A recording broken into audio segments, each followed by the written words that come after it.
You're listening to the Remote Millionaires podcast, the show for aspiring and established entrepreneurs who want to create and scale six-figure success online without being chained to a job, location, or computer. I'm your host, Tom Gaddis. Let's dive in. Hey, aloha, and welcome to another episode of the Remote Millionaires podcast. I'm Tom Gaddis. It's just a few days until New Year's Eve, and I want to wrap up this little series of podcasts I've been doing on recommended readings and some things, mindset, strategies that I think can help you achieve the success you want. So I've already talked about ready, fire, aim, right? Taking action, figuring it out along the way. Last week, we talked about money, getting right with money. In this episode, I'm going to talk about achieving atomic success in 2023. I mean, who doesn't want that, right? Who wants to have the most success possible in the upcoming year? And I used to be just like that. I was always making resolutions and things at the beginning of the year. I don't do that anymore. I don't make New Year's resolutions because I had kind of an aha moment about 9 years, maybe around 9 years ago, when it comes to getting things done and achieving success. And that aha moment was that I knew, like I had heard early on that if you should model success, right? You hear Anthony Robbins and others talk about that. If you want to be like a person, model what they do. But I was always modeling big goals. Like I was always setting big things and trying to do a lot of stuff all at once. And I was always super interested in the advanced strategies. Like I would just breeze through the fundamental stuff because I really wanted to learn the advanced stuff. And what happened to me about 9 years ago was I had a reality check and I was in a position where I had to generate money now and it had to work. I had no other options besides getting a regular job. And so I really had to strip away all of the things I was trying to do and get to the fundamental things that were going to generate income. And since on this podcast, we're talking about growing a remote digital marketing agency, that activity was prospecting, right? That was prospecting. I couldn't land a client if I didn't talk to any potential clients. That was the first thing. So how did I start developing the habit to get into prospecting? Well, number one was I stripped everything down to the essential revenue producing activity, which you hear me talk about a lot. And then I started with a small task that I knew I could get done every day. So for me, that was actually going in and stopping by and talking face-to-face to 3 to 5 businesses a day. It was a small chunk. Once I hit 5, if I wanted to stop, I stopped. If I wanted to keep going, I kept going. This is how I got my first 14 clients in my agency, was using this method. And now, I know that might seem like, well, that doesn't seem like such a small task going in and talking. But since I wasn't really talking to any potential prospects before, just talking to 3 to 5, well, to me, it didn't seem like very many. It drastically changed my business. So that opened my eyes to this idea of small change, of how if we really want to make big change in our lives, if we really want to make atomic change in our success, it all starts with very small changes out of the gate. And I've since used this idea and process to get over those times when I just, don't feel like doing something, or I'm procrastinating and I know I need to be taking certain actions, but I'm just not doing it. I've used this idea and process I'm going to share with you in this episode to get over those humps and to keep moving forward and achieve ultimately bigger success. Now, the idea that I'm talking about here is this idea that you can make tiny little changes in your habits and it will produce big effects over time. And the latest kind of reincarnation of this idea in this book that's super popular in the business world is a book by James Clear called Atomic Habits. And I recommend you go out and get this. Now, I didn't start with Atomic Habits. This came along later. This is a good book. You're going to love it. There's a lot of great actionable stuff in here. I actually started with a book by Robert Marrer, I think is his name. It's called One Small Step Can Change Your Life. The Kaizen Way. And the Kaizen Way is this idea that by making small changes, by asking small questions, thinking small thoughts, taking small actions, solving small problems, we can achieve big success. So both of these books are really good. Another book that's great on the topic is by BJ Fogg. It's called Tiny Habits. That's another one as well.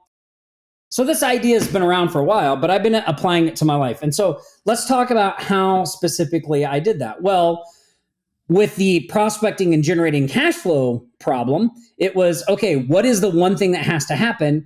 Well, I have to be able to get a check from somebody. To do that, I have to be talking to potential clients to be able to land them as a client. So I had to strip everything down away to that. And I had to forget the idea that I needed to be reaching out to 50, hundreds of people a day.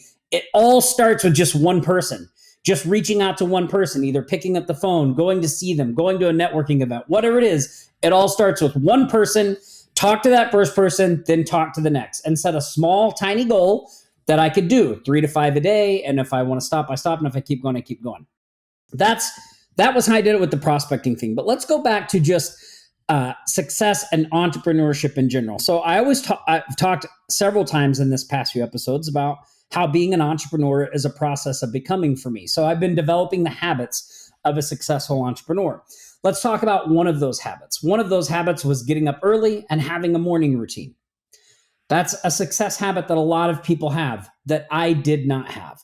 So how did I crack that success habit? Well, I started by doing one thing. One was just setting my alarm early. And the first thing I would do when I would open my eyes is not hit the snooze button. That's number one. And then drink a big glass of water and brush my teeth to get going. So to get the juices flowing. And that was it. That was the extent of my morning routine. But just doing that thing. Eventually I started to add more things on it. So like I wanted to work out in the morning. So I would lay out all my workout clothes by the bed. So I know that if I get up, I drink that glass of water, I brush my teeth, and I put on those workout clothes, my chances of making it to the gym are greatly increased. So the tiny habit was laying out the workout clothes and putting them on first thing in the morning, or sleeping in the shorts I would wear to the gym. That way I already had them on. That's a tiny habit that I can change, right? So that's how I built up my morning routine into what it is today. So how do I use this strategy to overcome those times when I just don't feel like doing anything, when I just don't feel like moving forward? Well, number one, because I've built up this habit of a morning routine and just putting one foot in front of the other, it can be easy for me to just keep that momentum going. Like even recording this podcast episode today, I didn't want to do it, but I got up this morning at 5:30. I took my daughter I did my morning routine. I drank the water. I brushed my teeth. I took my daughter to school. I came back home. I had a meeting that started at 8 a.m. this meeting. I did the meeting. As soon as I was done with the meeting, it was time to pick my daughter up from school. I went to the gym. I'm sorry. I had a meeting. I went to the gym. As soon as I got home from the gym, I took a shower. I got ready because I thought I'm going to do a podcast episode later today. So I took a shower. I got ready to wear what I'm wearing in this podcast episode. Then I had to go pick my daughter up. So I went, I picked her up. We got back home. Instead of just waiting to do this episode, I fired up the camera and here I am, right? So just one thing after the other, bam, bam, bam, little things. So now I'm here recording this episode, right? I got all the stuff out yesterday for this episode. So I was set up for success. So that's the way I use this, and setting tiny, tiny, tiny goals each day on something that I really don't want to do. So one of the examples in this book is, for instance, if you're having trouble flossing every night, instead of saying like you're going to floss all your teeth every night, you just floss one tooth. Every night you just floss one tooth and put it down. One tooth, put it down. One tooth, put it down. Eventually you're going to floss all of them because you're there to floss the one tooth anyway, right? So that strategy of just breaking it down to a super tiny, doable action that will then start a chain of events that can lead you to the other actions is what I'm talking about here. So that's how I've used these small, tiny steps. And that's why I don't make resolutions anymore. What I do today is I look at my habits and I say, hey, if I want this thing, this is the thing I want. What are the little tiny habits I need to put in place to get there? If I say I want a successful remote digital marketing agency, my own business, I'm going to need clients. Otherwise, what the heck am I doing it for? So that means I need to be prospecting every day and consistently, right? So just working it backwards. It sounds super simple. I tell this to people all the time and they nod their heads and go, but none of them do it. They go off and they start looking for the next secret, for the advanced way to do something, for a way that doesn't involve them having to talk to someone. Stop doing that. Get with reality and start just facing the problem little by little, one little chunk at a time. All right, look, I hope you enjoyed this episode. If you did, if you could go to wherever you listen to it and leave me a review, I'd greatly appreciate it. Next week, we're going to be back into the Remote Millionaires flow of things. I'm going to be talking and giving you some specific training on how we build our team at our remote digital marketing agency so we don't have to do all the work ourselves. So we're going to get into some specific training next week. I just wanted to spend, the end of the year, I get reflective, and I wanted to talk about these 3 ideas that have really helped me in my entrepreneurial journey. And again, those 3 ideas to review. If you haven't listened to all 3 episodes, please go back and do that. Ready, fire, aim. Taking imperfect action to just get moving and making it better as you go. Understanding money, getting right with money, doing that. And then also these small changes to achieve atomic success. And if you make these small changes, you too can achieve atomic success in 2023. And we would love to help you do that. And that's what Remote Millionaires is all about. We have a mentorship program. We've put together an amazing infrastructure of support to give you everything you need. So if you're someone who's looking to start a remote business, specifically a remote digital marketing agency, we would love to help you. All you have to do is go to remotemillionaires.com, fill out an application. We'd love to talk to you and see if it's a good fit. All right, look, I hope you enjoyed this episode. I'll see you next week on another episode of the Remote Millionaires podcast. Hey, if what you've heard today on the Remote Millionaires podcast resonates with you and you want to continue the conversation, then I want to personally invite you to head over to remotemillionaires.com and schedule your free Remote Millionaires business development call. We will analyze your business and show you exactly how to accelerate your results and build a wildly successful business you can run from anywhere. Until next time, Tom Gaddis, signing off.